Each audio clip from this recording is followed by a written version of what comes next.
পালাবো না। কোথায় পালাবো? ছাত্র জনতার গণ আন্দোলনে পতন হয় আওয়ামী লীগ সরকারের। সেদিন দুপুরেই দেশ ছেড়ে ভারতে পালিয়ে যান সাবেক প্রধানমন্ত্রী শেখ হাসিনা। এরপর দেশ জুড়ে মন্ত্রী এমপিদের পালানোর হিড়িক পড়ে। কেউ গোপনে মোটার টাকার বিনিময়ে সীমান্ত পার হচ্ছেন, আবার কেউ পালাতে গিয়ে গ্রেপ্তার হচ্ছেন। এরই মধ্যে গুঞ্জন ওঠে বেনাপোল দিয়ে ভারতে পালানোর উদ্দেশ্যে যশোর গিয়ে গ্রেপ্তার হয়েছেন ওবায়দুল কাদের। আসলে কি তাই, নাকি বিশেষ পাহারায় তিনি সীমান্ত অতিক্রম করেছেন? এমন প্রশ্ন ঘুরপাক খাচ্ছে বিভিন্ন মহলে। তবে কি ভারতে গিয়ে শেখ হাসিনার সাথী রয়েছেন ওবায়দুল কাদের? মাঝরাতে বিশেষ পাহারায় সীমান্ত পার হন ওবায়দুল কাদের। এমনও শোনা যায় সীমান্ত পার হতে ব্যক্তিভেদে খরচ নেওয়া হয় কোটি টাকা। বাংলাদেশের শেখ হাসিনা সরকার পতনের পর সাবেক মন্ত্রী ও আওয়ামী লীগের নেতারা ভারতে পালাতে মরিয়া হয়ে ওঠেন। দালালদের সহায়তায় কোটি টাকা দিয়ে সীমান্ত পার হচ্ছেন তারা। এই চক্রের সদস্যরা পাসপোর্ট ছাড়াই সীমান্ত পার করতে বড় অঙ্কের টাকা নেয়। গণমাধ্যমে প্রকাশিত এক প্রতিবেদন থেকে জানা গেছে 20 লাখ টাকার নিচে কেউ সীমান্ত পার হতে পারেন। যারা পার হয়েছেন তাদের হুন্ডির মাধ্যমে টাকা পাঠিয়ে ভারতে থাকা খাওয়ার ব্যবস্থা করা হয়েছে।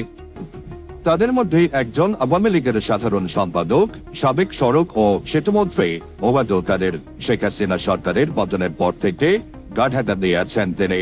আন্দোলনের সময় তিনি ছাত্রলীগকে উস্কানি দিয়ে সহিংসতা বাড়িয়ে দেন বলেও অভিযোগ আছে। এছাড়া সুবিজের নায়িকাদের সাথে তার সখ্যতার কথা সবার মুখে মুখে।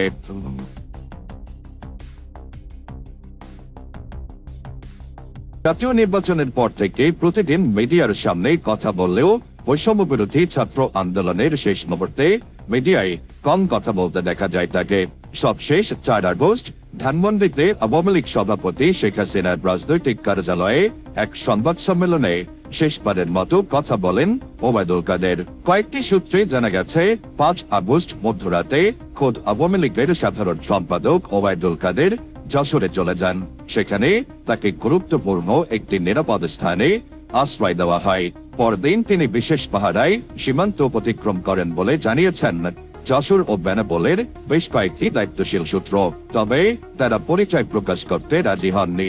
আর ঠিক কত টাকার বিনিময়ে ওবায়দুল কাদের সীমান্ত পার হয়েছেন সেটাও জানা যায়নি। যদিও এর আগে আরেকটি সূত্রের দাবি ছিল আওয়ামী লীগ সাধারণ সম্পাদক এবং সাবেক সড়ক পরিবহন ও সেতু মন্ত্রী ওবায়দুল কাদের 4 আগস্ট রাতে দেশ ত্যাগ করে সিঙ্গাপুর চলে গেছেন।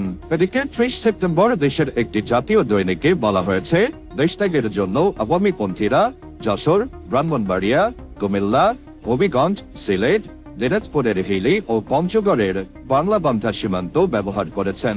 তাদের পারাপারের কাজে বিভিন্ন সীমান্তে গড়ে উঠেছে একাধিক চক্র।